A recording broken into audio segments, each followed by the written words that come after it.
Welcome back. It's 7:43. You're watching and listening to Breakfast with Anne and Martin. It's time for Headline Makers. And joining us to go through some of the day's headlines, David Hamilton. I was going to say he was a broadcaster, everything, but you know David Hamilton. You always have. And writer and journalist Emma Wolfe. And thank you and greetings to you both. Right, we're going to start, David, with talking about the dinosaur hour, because clearly you want to be on it. And this... I thought it was actually named after me. Well, I think a lot of people probably think that as well. Not of you, but of them. Because this is John Cleese, who's coming to GBNEWS. And he's going to have a programme on a Sunday evening called The Dinosaur Hour. Have you seen any of it yet at all? Well, we saw a clip earlier, and I think we've got another clip now. We have got another one. We've got a lovely one of John talking to Stephen Fry. If you post something on social media, surely it would be very easy to have an identification on that post which would tell you who'd posted it, which would shame people into posting a lot of the nastiest stuff. Yes. Why don't they do it?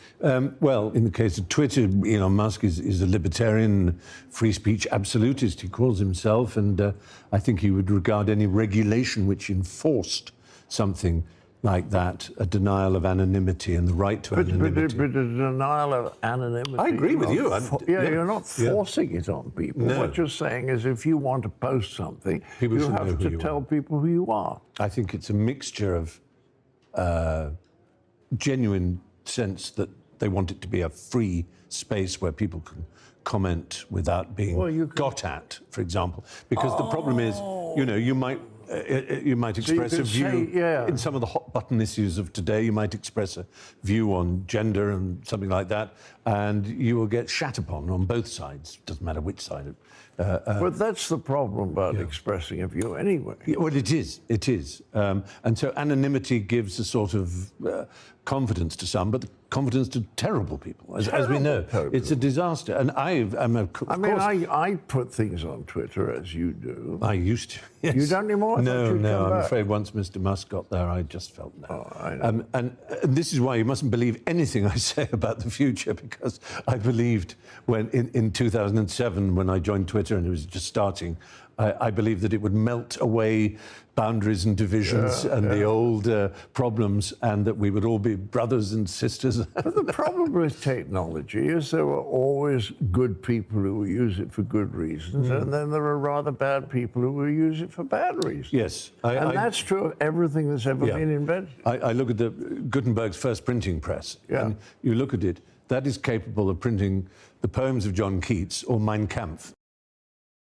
Fascinating, you see, actually, watching... I mean, you could say two dinosaurs interviewing each other there. I don't know whether Stephen Fry would like that. But what was really weird, just to describe it, if you're listening on the radio at the moment, is to see John Cleese and Stephen Fry nattering away there. In the background, two nuns looking as though they're having a pint, and a cat, somebody stroking a cat in the foreground. It's got this lovely, friendly feel about it, as though you've just dropped in on interesting conversations that are being had by those people. That's what happens to a python when he grows into a dinosaur. But interestingly, talking of Monty Python, David, you were on Monty Python? I did appear on a Monty Python show, yes. I was announcing at Thames Television at the time, and they asked, could they have the Thames ident, and could they have me introduce the programme? So what I said was, good evening, some great programmes for you tonight on Thames, but first, here's a rotten old show on the BBC. And they kept you on that. They used it, and that was when I met John Cleese for the first time. It was great to meet him and the rest of the gang. It was when it began, really. It was, the very first series. Didn't know, what a sort of cult series it was going to be. Well, no, it was weird, wasn't it? Did you ever understand Python? No, I didn't. No. But I didn't understand all. Dinosaur clip. OK, they are dinosaurs, and they're sort of self-avowed dinosaurs. But what they were discussing there about Twitter and anonymity and social media is absolutely, that's not an oldie person's issue. They're not discussing incontinence pants. They're talking about something which all of us, and I think Twitter, over the past few months, the past year, we've really seen ramping up of the hate and the anonymity and the kind of the Try to get nastiness. involved in the Brexit movement. It's been like that since 2016. Massively, yeah, okay. But I think since Elon Musk has taken over, it's gone downhill. But they're discussing something that's very, very current. So it's an interesting take on it. I think that's an important point you just made, is that they're not discussing incontinence pants. Old people don't just want to talk about old things. I remember my mum saying it to me. She said, you know, people think you only want to hear tunes from the Second World War. No. And, you know, and stuff like that. And actually, no, my mum was right with it, doing her iPad and everything. Older people don't just think older things, do they? Absolutely. And that's what, clearly, this programme's going to be and about. The first one is 9 o'clock this evening. Let's move on to your story here, Emma. We were just talking about Matt Hancock actually being something of a village idiot on his WhatsApp admission, giving all his messages. A polite way of putting it, village idiot. I can think of a few. He gave all his WhatsApp messages to a journalist. He must have expected the worst.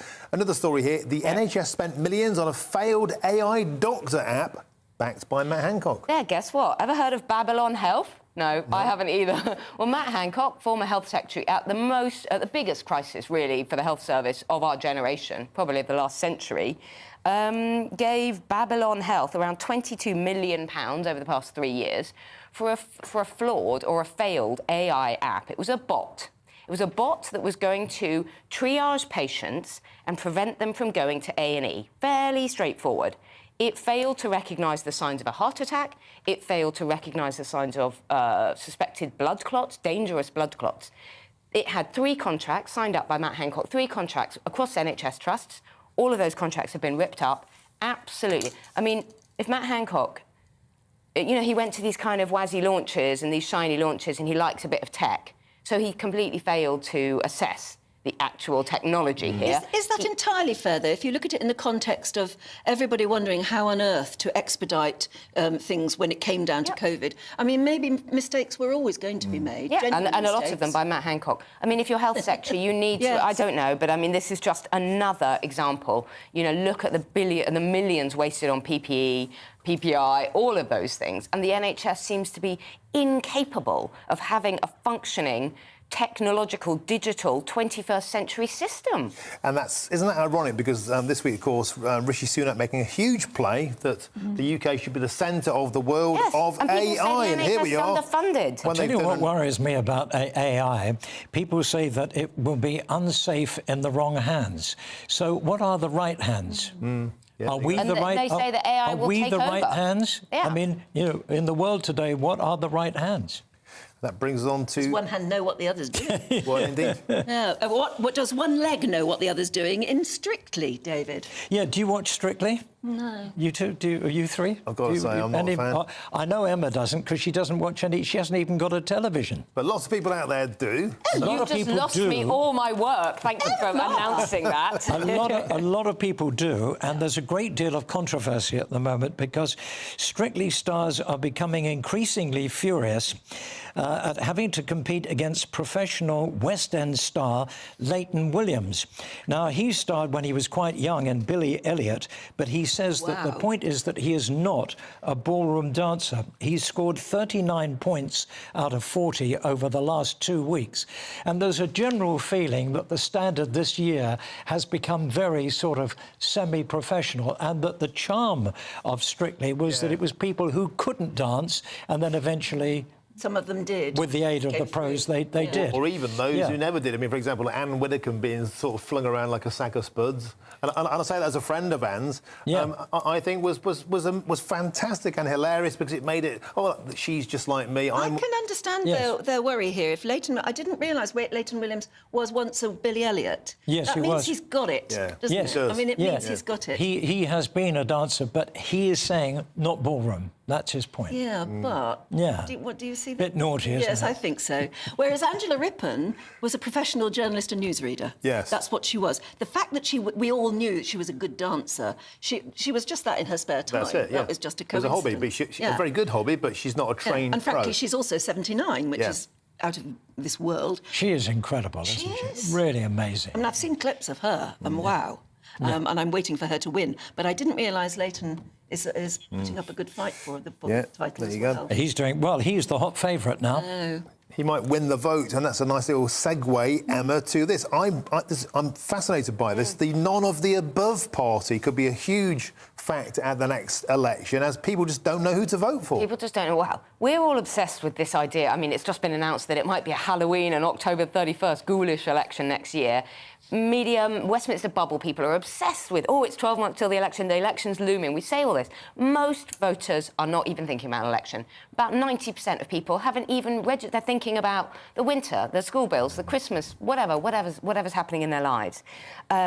And so while we have Labour streets ahead, I mean, they may well be about 20 points ahead, other polls, and the Express are saying, they've run polls, saying that actually Labour is not as far ahead as that. The gap is smaller than has been kind of widely publicised, and that Tory MPs shouldn't be panicking, and that it's all to play for. And I think that's true. I think so much to play for, so much can happen. Look, last week, Labour were absolutely jubilant. They'd had their double Tory by-election defeats.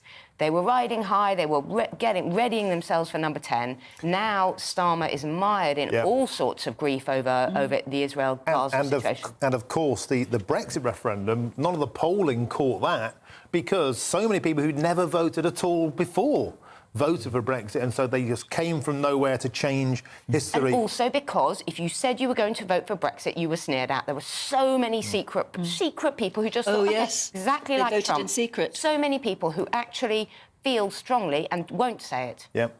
OK, well, we're going to leave it there. We still haven't got on to the psychic on the aeroplane. We're going to have to move on to that a bit later on. Don't go away then. Yes, you come back, please. Right, let's catch up with your very latest weather.